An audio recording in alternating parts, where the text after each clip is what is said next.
es una buena manera, porque ahí no pueden decir que no los votas. Van a la elección y quien quede en segundo lugar tiene posibilidades de ser pluri, dependiendo de con sus otros compañeros y compañeras de partido. Quien tuvo, el pueblo ordena esa lista con base a quien obtiene más porcentaje de votos, no votos absolutos. Porque, por ejemplo, yo fui candidato a diputado por Tlalnepantla, yo tuve, yo creo que de las mayores votaciones del estado. Pero como Tlalnepantla era un distrito, todo el municipio muy grande, entonces no era por votos, sino era por porcentaje. Entonces, por ejemplo, el distrito de Santo Tomás de los Plátanos, que es un distrito rural con mucho menos población, pero quien ahí participó, el PRD, ahí tenía mucho más fuerza. En el sur del Estado de México tenía mucha fuerza el PRD. Quedó como diputado porque dan de cuenta que tuvo el 30% de los votos, aunque hubieran sido 10,000 votos. Mientras que yo tuve 80,000 votos, pero como eso representaba solo el 20% de los votos, entonces pasaba como pluri el de Santo Tomás de los Plátanos. Luego quitaron eso, dejaron lista, dejaron las dos y al final creo que ya nada más es lista. Que es un retroceso, porque era un buen esquema ese de que hicieran campaña y los mejor votados. Hay quien sostiene, porque en la representación proporcional, lo que los partidos todos en general han hecho, Morena no lo resuelve así, Morena lo resuelve por tómbola, pero la idea original era mandar a los mejores a la tómbola. El PRI, por ejemplo, el PAN también, lo que hacían era a la gente que necesitaba más especializada para sacar la tarea en las cámaras, los mandaba en la lista. Y son gente que difícilmente gana una elección. Hace rato comentaba con una persona que me planteaba el tema, le decía, mira, Marco Cortés, porque aquí se ha estado insistiendo perversamente que yo estoy defendiendo una bola de canallas, y no es así. No es así. O sea, lo que yo estoy diciendo es que esa figura garantiza la representación de las minorías, y las minorías deben estar representadas, punto. Que estén muy mal representadas, eso es otra cosa, y la gente no debería votar por esas opciones. Es más, yo a estas alturas, al margen de quienes están en la Cámara de Diputados y Cámara de Senadores, pues si yo los tengo ahí todo el tiempo, llegaron a la desvergüenza de decir que yo defiendo a Alejandro Moreno, pues si vieron la agresión que hubo a la investidura.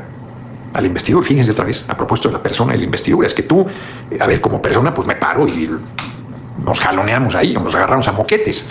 Como presidente de la Cámara de Senadores yo tengo que cuidar la investidura, o sea, no, pues eso no.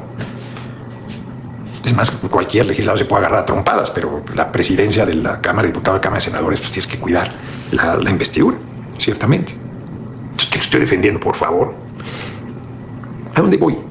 Yo creo que hay una legítima indignación de la gente con una bola de canallas, que además algunos, no todos, llegan por esa vía. Aquí demostré en vivo cómo se había equivocado un compañero que es muy generoso siempre, diciendo que Margarita Zavala era pluri. No es cierto. Ella ha ganado 3 veces de mayoría. Es la tercera vez que va a ser diputada por ese distrito de la Miguel Hidalgo. Y en Benito Juárez, Dorin, que es un canalla, pues creo que fue de mayoría. No sé si esta vez fue pluri, ha sido pluri, por supuesto, pero ha sido de mayoría ahí en Benito Juárez. Ese distrito no se los hemos ganado nunca. Nunca. A quien pongan ahí, a quien pongan, nos gana. Solo por ir por el PAN.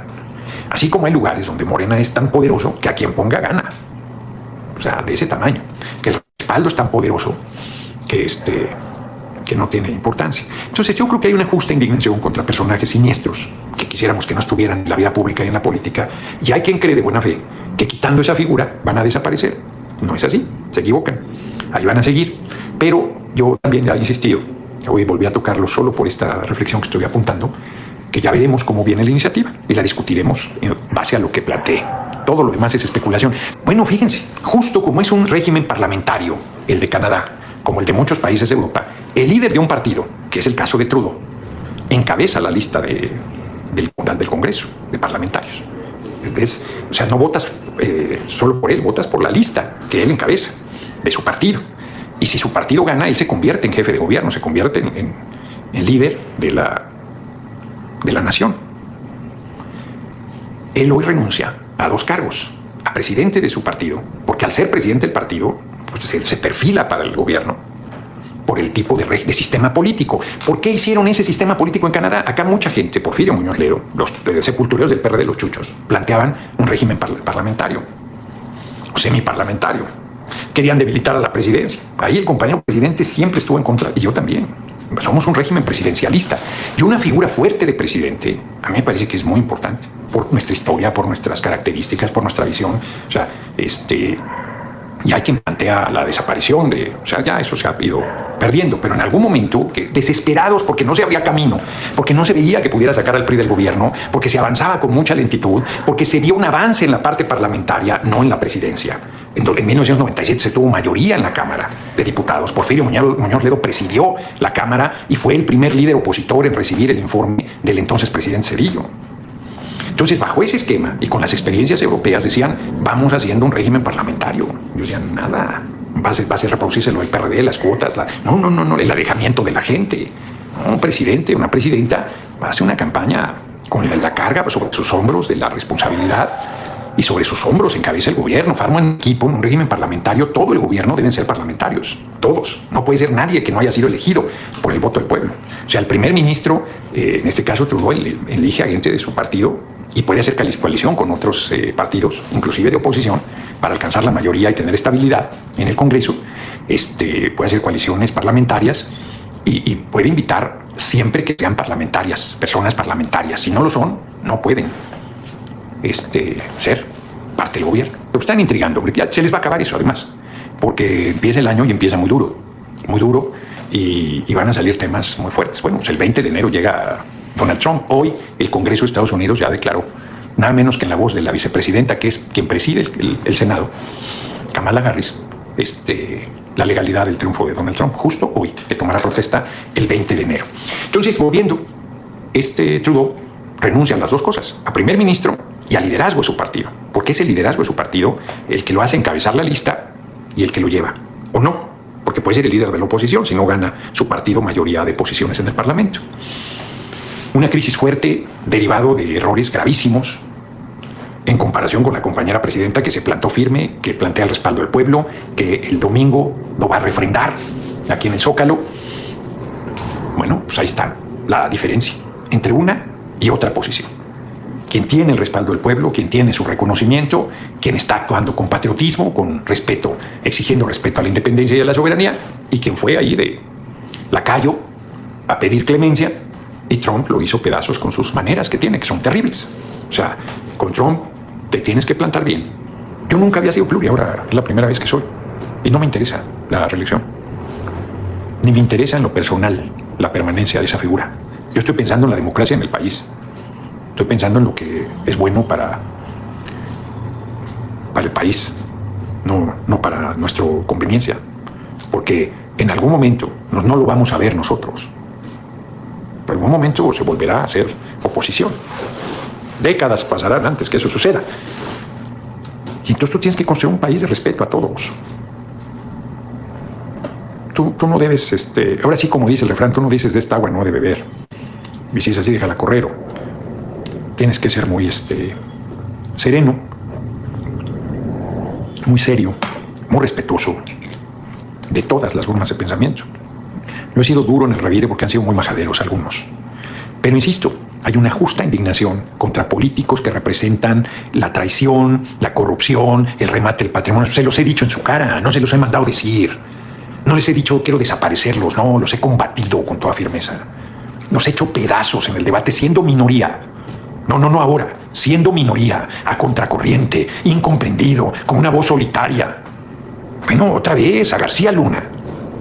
No se lo mandé decir, decían que yo le faltaba el respeto. Y así como intentan aquí hacer campañas de linchamiento, hacían unas terribles en la televisión, que tenía un poder enorme, tenía un poder brutal. No, terrible.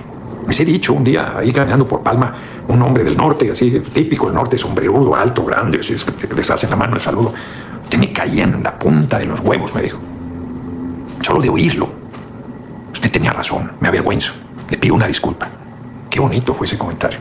Qué bonito, porque hay gente que, pues, con toda la desinformación, con toda la laraca, con el no razonamiento, la distorsión de las cosas, pues, se va de boca, se va de bruces, no reflexiona.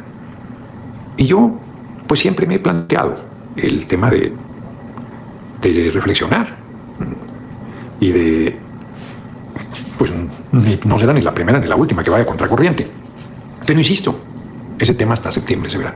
Lo que va a presentarse en febrero es el que no pueda un familiar directo ir al cargo que otro familiar tiene. Yo soy gobernador, pues no puede ir mi compañera de vida, no puede ir mi hermana, no puede ir mi hermano, no puede ir mi hija, no puede ir mi sobrina, mi sobrino, mi hijo, mi tío.